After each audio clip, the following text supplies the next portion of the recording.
Patuloy na nagbibigay serbisyo, pag-asa at saya. GMA Regional TV, kapuso ng bawat Pilipino.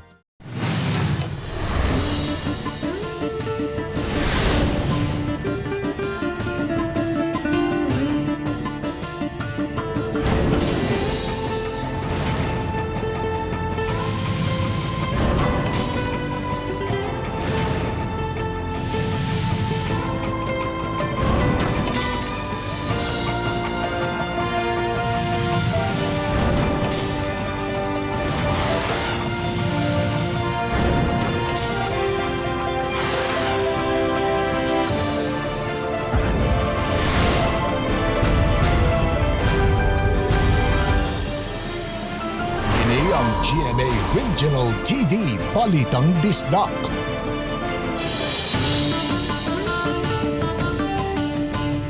Mayong hapon na kining inyong GMA Regional TV Balitang Bisdak, ang bugtong kasaligan, kasandigan o kanangpan sa mga Bisaya. Ako si Bobby Nalsal. Nga magatod sa labing dako og mga nagunang balita nga mahinungdanon sa Central ug Eastern Visayas. Ako si Alan Domingo. Ako si Cecil Kibod Castro, live sa GMA Complex sa Dakbayan sa Subo. Bukas na sa mga parokyano ang simbahan nga ubos sa GCQ sugod sa Hunyo 1 apan limitado una. Tagduhara kaninong og ninang ang gitugot sa magpabunyag ug magpakasal samtang limitado ra sa napo ang makatambong sa kasal. Side by side na ang pamasahero sa mga multicab ug mga buses sa Lapu-Lapu City. Usa ka pasahero ra matag tricycle ang gitugod sa Konsolasyon samtang kadalanan puwerteng bisiha na. Upat ka magsuon, kinsa namatay ang inahan ug piyo impa nga amahan giatiman lang sa mga silingan. Aron makalusot sa mga checkpoint, food delivery drivers midagsa sa Mandawi City Hall. Ilailahon ang usa ka mamasurahay lang kaniadto nga karon usa na ka abogado.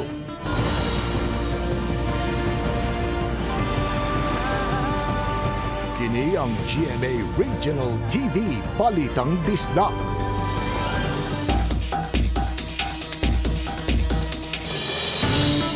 Simbahang Katoliko sobring mubukas sa Santos sa nga misa aron makatambong pagbalik ang mga Kristiyanos sugod na karong Hunyo 1. Sanitation Ministry giumol nga magsilbing bantay sa social distancing sa mga manibahay. Samtang physical contact, gidili gihapon mga kapuso. Ug alang sa dugang detalye atong tan-awon ni ining report. Matambala na gyud ang espirituhanong kauhaw sa katawhan kay tugutan naman silang makatambong sa mga santos nga misa. Kini tungod kay subli ng buksan ang mga parokya sa Sugbo nga ubos na sa General Community Quarantine. Karon pa lang, gihanay na sa simbahan ang protokol nga ilang ipatuman sa pagsugod na unya. Ang atuang guidelines, atuang mga protocols sa atuang pagpahigayon o balik sa Santos nga Misa uban ninyong mga katawhan, kinahanglan nga kining inline ni siya sa maong mga guidelines nga gipagawas usab sa atuang pangagamhanan. Samtang paniguruhon sa simbahan nga mahasubay sa protokol pinaagi sa pag-umol ug sanitation ministry nga maoy marshal sa mga tao nga mosulod sa simbahan. Sila ang bubuyag sa mga tao nga magsikit sa pagpanglingkod. Katunga lang sa church capacity ang tugutang makasulod. Ang uban sa gawas na mopahiluna apan ipabilin gihapon ang social distancing. Ginidan usab ang kaparian sa taas kaayo nga wali ug ang mga kanta aron mas dali mahuman ang misa.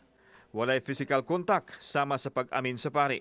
Adunay gintang nga usa ka oras ug tunga ang matag misa aron duna pay panahon nga ma-disinfect ang sulod ug gawas sa simbahan alang sa mosunod nga santos nga misa. Samtang siguraduhon usab sa Archdiocese nga mapatuman ang lagda. Apan dili patugutang makasugod ang ubang simbahan sugod sa Hunyo 1 kung dili pa sila andam. Hopefully sa auhag sa atong talahurong sa atong talahuron nga arsobispo, kitang mga tao kamong mga tao nga mubalik magsaulog tagbalik sa simbahan sa Santos nga Misa. Hopefully no mo sunod gayud kita sa ato ang mga precautionary measures nga ipabuhat diha kaninyo.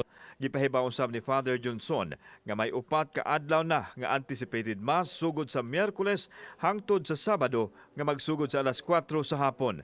Gitumong kini aron dili na muhugop ang mga manimba sa adlawng Domingo. Kauban si Marlon Milgaso, ako si Alan Domingo. Balitang Bisdak. Human makasinati o gakakwangan na sa mga pampublikong transportasyon ang dakbayan sa Lapu-Lapu kagahapon, mga series sa buses o mga multicabs gitugutan ang mga pamasahero sa Lapu-Lapu City.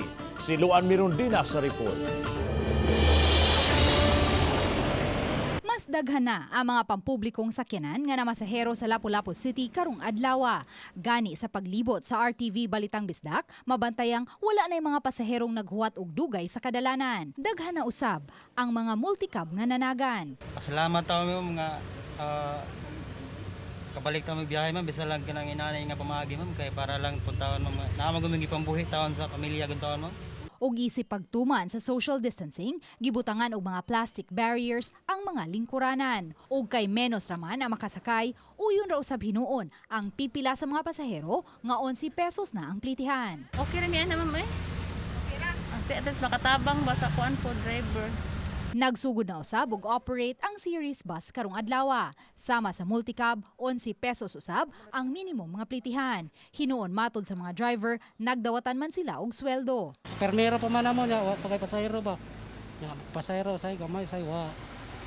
Subay sa lagda sa LTFRB, matag pasaherong musakay, kuhaan nila og temperatura gamit ang thermal gun. Sprayhan og alcohol ang mga kamot ug dayon pasuwaton sa passenger manifest. If ever na or mga POM sila sa ilang barangay, so na ang ilang ang Lapu-Lapu na sila info about sa passenger nga nisakay sa mga. So kuhi sa multicab nga namutan sila og plastic barriers aron masiguro ang social distancing, dinhi sa series bus wala gibutang nga barriers. Hinuon gibutangan nila og X ang matag lingkuranan aron masiguro nga one seat apart ang matag pasahero.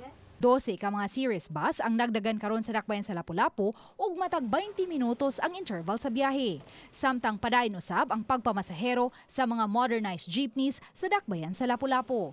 Uban ni Godfrey Rillian, Luan Mirondina, Balitang Bisdak. Tuyong miadto sa Mandawi City Hall ganina ang mga food delivery riders. May asikaso sila sa ilahang delivery permit sa City Hall.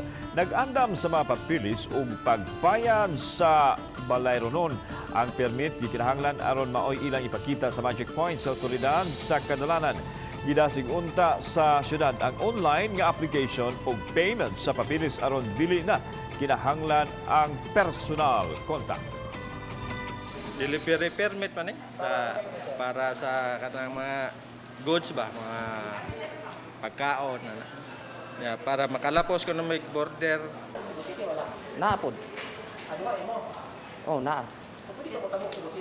Karon sa kami dili man kay border to border may ilang i-require sa mo. Pag na-order mo lapaw diri sa Mandawi, amo na ipa-cancel. Naman sila maog yung ilahag yung silbi kanang silbi uniform nga unit ba. Maog yung kanang nagnegosyo nga mo umbrella nila. So maoy mo coordinate diri mo hatag sa lista sa ilang mga accredited nga mga drivers para matagaan og delivery permit para makalabang sila to GCQ area.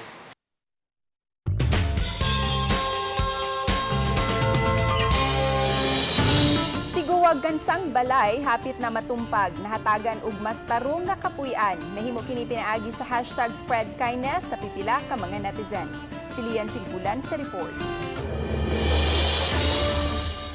Sa post ni Apple Ra sa social media, makita ang sitwasyon sa kapin 70 anyos nga si Emilio Ababon o mas naila nga si Tatay Emilio diha sa Barangay Kadulawan sa lungsod sa Minglanilla. Katumpaguna ang iyang barong-barong ug kinahanglan pa siyang mukamang aron makasulod ug makahigda. Ginama kini sa mga retaso nga kahoy ug tubo samtang ang bungbong, sako ug mga plastik. Apan pinaagi sa tabang sa pipila ka mga netizens ug sa way pagduha-duhang paghimo sa #SpreadKindness, mas ni arang-arang na ang kahimtang ni Tatay Emilio. So far karon okay naman, stable naman si Tatay Emilio.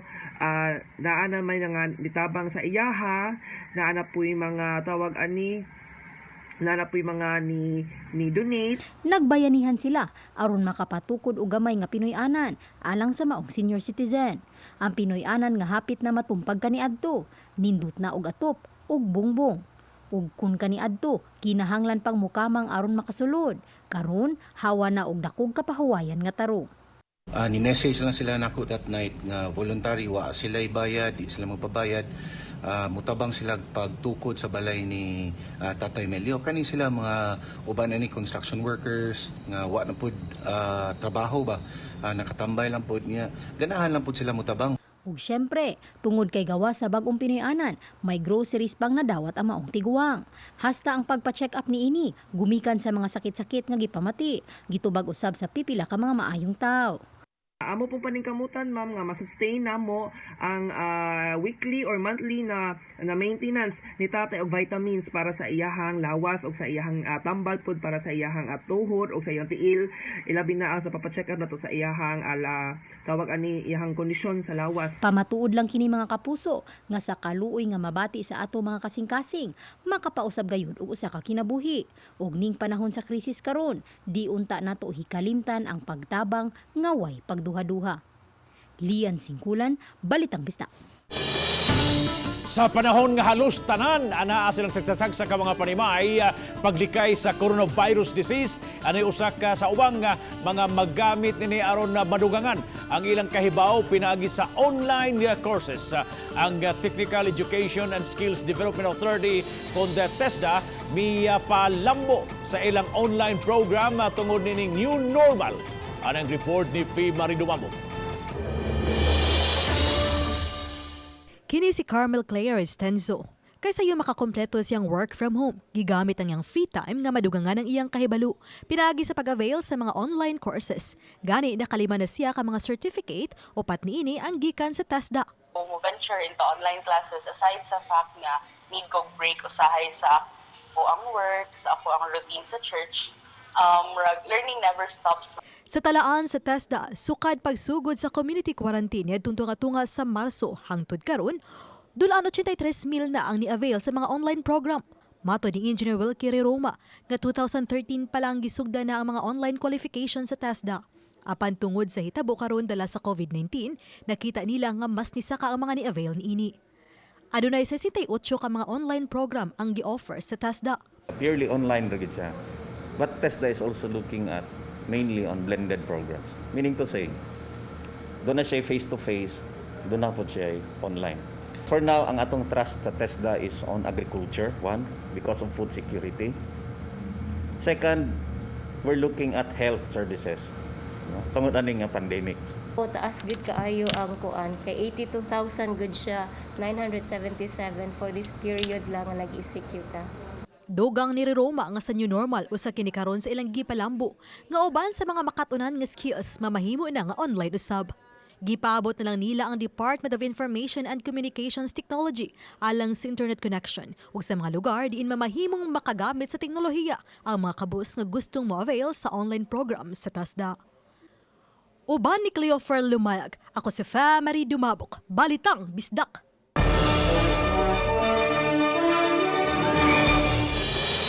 Dili man sila mga doktor o nurses nga maoy nagatiman sa mga COVID patients. Apan, nabutang usab sa risgo ang ilang kinabuhi tungod sa matag adlaw nga pagpangulikta sa mga basura.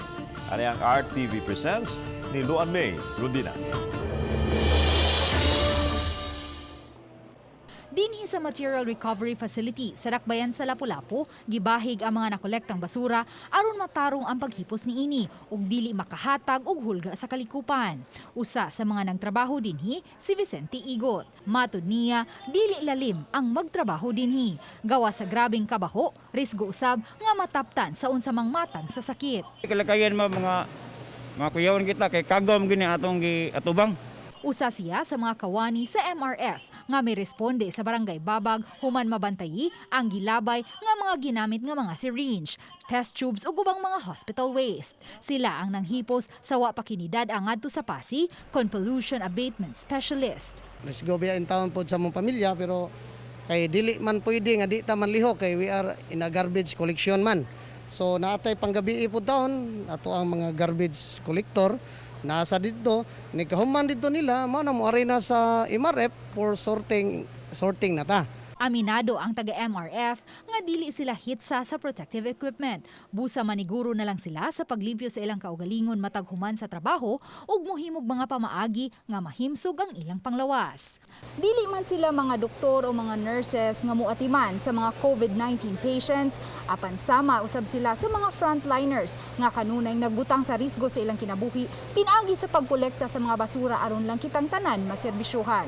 Kaninyo mga taga-MRF ug Solid Waste Management ang among pagsaludo kaninyo isip mga frontliners ning pagbatok sa COVID-19. Uban ni Godfrey Rilien, ako si Luan Merondina ug kini ang akong RTV Presents. Dugang usa ang nagpositibo sa COVID-19 sa Dakbayan sa Talisay. Sa post ni Talisay City Mayor Samsam Gulyas sa social media, iyang gipahibaw nga mga nakay ang labing uwahing kaso sa maong Dakbayan. Si patient number 17, 32 anyos, taga Barangay Tabunok. Gipahigayon na ang contact tracing sa kabanay niini ug ipa-swab test. Gibantayan na usab sa kapulisan ang ilang panimay sa maong barangay. Santa nagtinguha alang sa ingranding kasal o bunyag. Karon pa lang wagtangan na ninyo ang inyong plano. Una-una kay dili kini tugutan simbahang Katoliko tungod gihapon sa social distancing. Ano yung report? Lakip sa buksan pagbalik alang sa mga Kristohanon, mao ang pagtanyag usab sa mga sakramento sama sa kasal ug bunyag. Sa bunyag, ang mga ginikanan lang ug ang ninong ug ninang lang sa bata ang tugutan nga makatambong sa bunyag o duha ka mga sponsors ang tugutan. Lahi-lahi ug dili dungan ang schedule sa bunyag itandi kaniadto nga dungan. Ang bunyag mga igsuon no, dili na sama sa ato ang naandan no nga pwede ta maka-inbitar og dinaghan no tig 20 ka buok godparents karon no niining new normal duha lamang ka godparents ang matag bata. Samtang sa kasal ang mga ginikanan ng usab sa bride ug groom ug duha ka sponsor lang ang tugutan nga makatambong sa seremonyas. Wala na'y muuban nga entourage. Limitahan usab hangtod lang sa 10 ka mga tawo ang makatambong sa kasal sulod sa simbahan. Ang lakang sa simbahan pinasubay usab sa lagda sa Catholic Bishops Conference of the Philippines, CBCP. Tumong nini ang pagsiguro nga masunod ang COVID protocol sama sa social distancing. Bag-o lang nag-release o guidelines ang atong CBCP no nga gi-discourage nato ang katong entourage no. So karon mahimong simple o mas solemne na gyud ang inyong kasal no kung magpakasal mo niining mga kahigayunan nato nga giatubang. Kauban si Marlon Melgaso, ako si Alan Domingo. Balitang Bisdak. Kay ubos na sila sa General Community Quarantine, balik operasyon na. Karon ang mga tricycle sa lungsod sa Konsolasyon apan tag-usa ra ka pasahero ang ilang pwedeng makarga. Si Nico Sereno sa report. Nalagsik na pagbalik kining terminal sa mga tricycle sa Laray, Konsolasyon. Sukad sa formal nga pag-downgrade ngadto na sa GCQ, gitugta na sila nga makapamasahero. Apan gilimitahan ang mga makasakay kun kaniadto tag-unom ka mga pasahero karon tag-usa na lang gyud. Nakasabot man sab kuno ang ilang mga pasahero kun eksplikahan. Ang plite miuminto kaniadto ang Laray paingon sa Tayod tag 12 pesos karon 40 pesos na. Nay pamit tarudan gatas. Dili pwede sir kay sige migi service sa mga traffic enforcer o gusto mo presidente. Isa rajud. Kung duha ni magkuyog sir ang pasahero. Ibuwag lang niya na, tagsa lang niya na mo. Niniksa kayo lang no daan. Ingin na okay ra, wala naman. Ini nga 40 ra bang kanya, usara pero usara ka pasahero mo. Madagod. Nalipay ang mga driver nga nakabalik nagpamasahero itandi ni atong ECQ. Ang uban hinuon kanila malipayon kay nakadawat sa SAP. Sa Himil. Uwa siya nakunong ra pagito. Oh, napit paita. Amo tawo mga kuha utang-utang. Salamat sa mga nakadawat. Mode of transportation medyo limitado gihapon kay sa EO ni Governor Gwen o sa IATF ang gi-allow kaning tricycles nga one passenger lang no then wala pa tay mga PUJs, just the minibuses. Sa ikaduhang adlaw sa pagpatuman sa GCQ sa lungsod, dungan sa tibuok probinsya sa Sugbo, mabantayan ang busy nga kadalanan. Matod pa, mas daghan ang mga sakyanan nga nanggawas. Warag karon sa general na dagan-dagan na jud, ubay na sad. Oh, sakyanan. Ubay na jud nagawas. Sa nahaunanong interview sa mayor, nanawagan siya sa kooperasyon sa tanan bisan kun naka-GCQ na. Importante gihapon nga matuman ang mga lagda aron kalikayan ang pagkatap sa COVID-19. Samtang sa ikaduhang adlaw, midaghan na sab ang mga buses nga nagpaabot og pasahero nga manguliay sa norte. Anaa sa usa ka pribadong luna sa poblasyon oriental ang temporary terminal. Uban ni June Solon, Nico Sereno, Balitang Bisdak.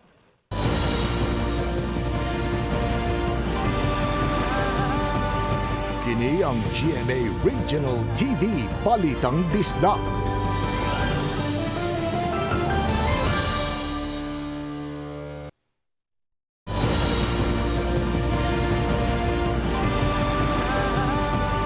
Kini ang GMA Regional TV Balitang Bisdak.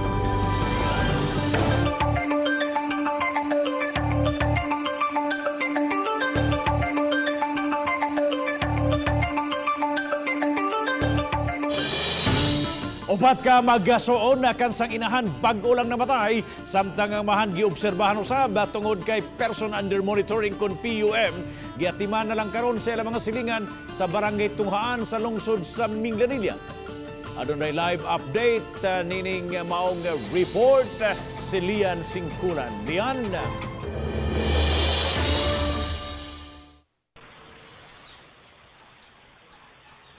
Bob, kamingaw ang gibati sa upat ka managsuon karon kinsa nangita sa pag-amuma sa ilang ginikanan. Ang upat ka managsuong bata nabiyaan sa ilang panimalay humandad sa ospital sa Dakbayan sa Sugbo ang ilang inahan nga masakiton. Kuyog niini ang ilang amahan aron unta makaatiman sa inahan nga mitaliwan samtang anaa pa sa ospital. Gilubong na ang inahan sa upat ka mga bata. Tungod sa gisubay nga protokol alang sa tanang mga molupyo nga gikan sa Dakbayan sa Sugbo, gipaubos ang amahan sa mga bata sa 14-day quarantine sa quarantine facility sa lungsod. Maunang ang mga bata karon anaa ra sa ilang panimalay o giatiman sa ilang mga silingan. Kani sila dili ni sila taga diri taga Mindanao ni. Nanarbaho na asad sila silingan sa Mindanao nga naagyapon tupad sa ilang silingan. Mao ni offer nga ayaw lang kabalaka kap kay kami nalay mo atiman ani. Mo to ako sila gingnan. Tagay ko nyug assurance nga inyo nga atiman ng mga bata kay every now and then di aragid ko magkuan ko ninyo. Mag-follow up ko ninyo. Nag-edad og 11 anyos ang kinamagwangan, samtang 9 ug 5 anyos usab ang edad sa iya mga manghod. Ang ilang kinamanghuran nga nagtutoy pa, nag-edad og 1 ka tuig. Hinuon gimonitor ang mga bata sa barangay ug giatiman ang ilang pagkaon. May mga donasyon usab nga mihatag kanila. Usa sa ilang mga silingan, ang health worker nga si Maria Ramos nga maoy gitahasan usab sa pagmonitor kanila. Nagnobena usab sila alang sa kapahulayang dayon sa kalag sa ina. Among adtuon kay among tan-awon kung nangaligo na ba or nagkakaon na. Then pagkahapon ma'am amo sa nang gipangadjian ang namatay. Samtang kami nga usab ang gibati sa mga bata nga nangita sa ilang ginikanan. Ikaw Hinday? Inga ka mama ni magpapa. Ikaw nung. Ha, sila duha. Nya karon na siya sa quarantine nga area, nya medyo ma-depress pa siya gamay nya ato da yung kuhaon ang iyang mga bata, which is masamot no. Mag-uol pud siya mo na nga naipaghimuon pa nga proseso ang among sa LGU nga part pati sa field office bahin ani mag-case conference.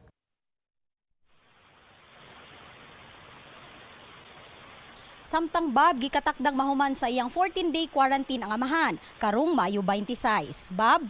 Thank you so much, Lian Singkulan, sa imong live report. 200 ka mga OFW din usa kanila taga lungsod sa Minglanilla mitiyabaw na human ma-lockdown dito sa Saudi Arabia. Nahadlok sila silahang seguridad. Labi na, nagilagway nilang dili makatawhanon nga pagtratar kanila. Ani ang report. Una namin makauwi sa aming pamilya. Kasi yung pagkain namin dito, kulang-kulang. Nasa, umaabot kami ng 200 katao dito sa Saraha Building.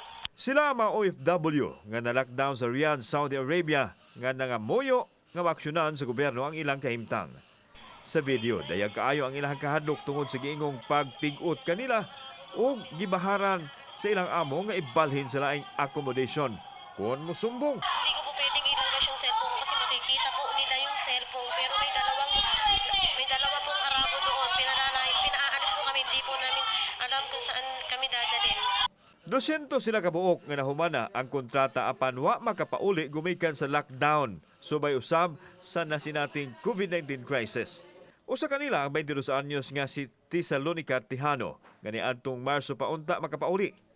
Tungod sa kabalaka, midangop sa GMA Regional TV ang inahan nga si Marites pinaagi sa video call. Company, muhatag lang og pagkaon sa ilaha. Dili makahatag sa tanan jud as in na 200 ka buok na ara sa kapingatos. Lisod sila pagkaon for the couple of months. Hantod jud karon lisod sila pagkaon. Matod sa inahan nga gipangayuan og kwarta alang sa plane ticket papauli sa Sugbo nga ang kumpanya man unta ang mohatag nini. Midangop na sila sa PUDO office sa Saudi apan way aksyon. Hinuon wa pa sila makasuway og adto sa uwa. Mas nabalaka sila nga posibleng mukatap ang COVID kay gadasok sila sa ilang gipuy-an. Naningkamot ko nga up ko ani nga tani ang report para dili lang sa akong anak para pod sa uban nga mga OFW nga tuwa nga karon nga na stranded. Please, tabangi among tagtatag sa kapamilya. Dili hayop sila ngadto. OFW sila. Need sila attention sa atong gobyerno. Naglaom ang inahan nga luwas nga makapauli ang iyang anak. Samtang sirado ang UWA Regional Office dinhi sa Sugbo alang unta sa pagtagad sa nasong reklamo. Kauban si Renante Quiñones, ako si Alan Domingo. Balitang Bisdak.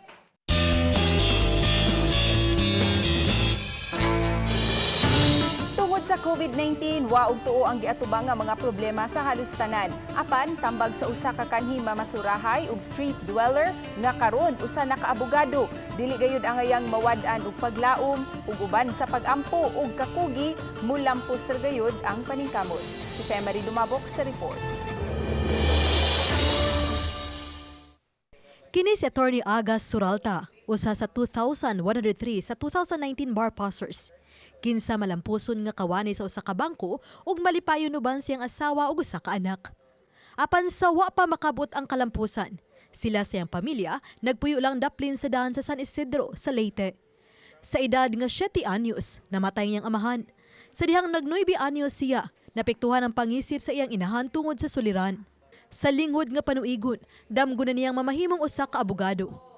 Aron mabuhi, namasura sila hangtod nga silang upat ka magsuon gisagop sa naglahing magtiayon ug diha na siya nakaeskwela. Sa dihang natapos sa high school, napili siyang scholar sa Children's Foundation sa Basilica Minore del Santo Niño. Diin gitapos niya ang BS Commerce Major in Management Accounting. Although nangandoy ko pero kanang para na ko di maabot ni murag imposible kayo.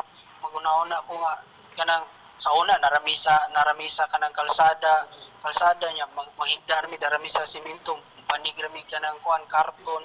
May imagine ako sa una bang kanabitang mag-aptang mi dito sa naibikiri dito nga kanabitang inglabay lang mga old na mga pan ba kay mga di na bitaw mahalin kay padong na panos.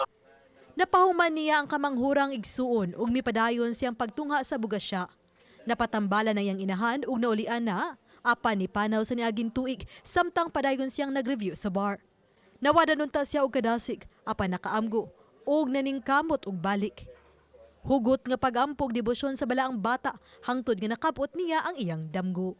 Dili magtapol-tapol bitaw, magtinapulan kay kung magtinapulan niya walay gamit ang imuhang taas nga pangandoy kung dili nimo trabahoon.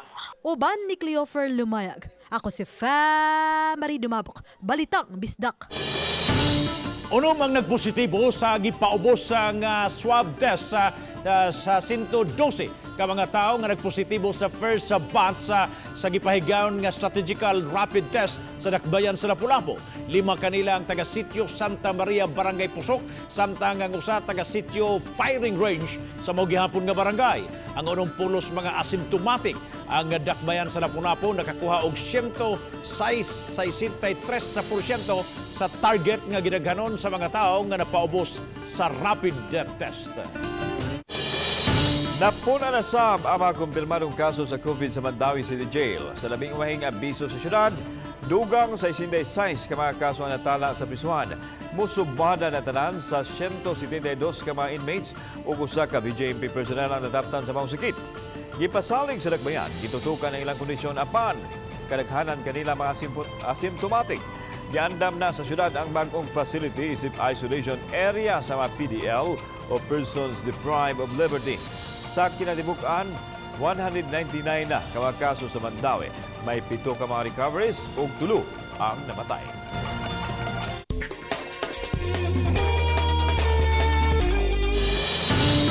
Bisan mga bata nakasabot na sa mga panghitabo sa palibot karon sama sa karisgo sa paggawa sa panimay ug ang bayalihong mga buhat sa mga frontliners. Kining mga bata nga nagedad og 6 ug 7 anyos nakahimo na gani og kanta nga ilang gipahinungod ngadto sa mga frontliners. Ni ang report ni Femery Dumabo. Ang kabataan sa naandan magduwa-duwa gawas sa ilang mga panimay, apan karon nagstay at home tungod sa COVID-19. Ang uban kanila nga hilig sa musika, nigamit sa stay at home aron makakumpos og kanta. Sama na lang ni ining 6 anyos nga si Dreamheart, kinsa siya mismo ang nikumpos og kanta kalabot sa COVID ug ang angay nga buhaton paglikay niini. COVID-19, what did it mean?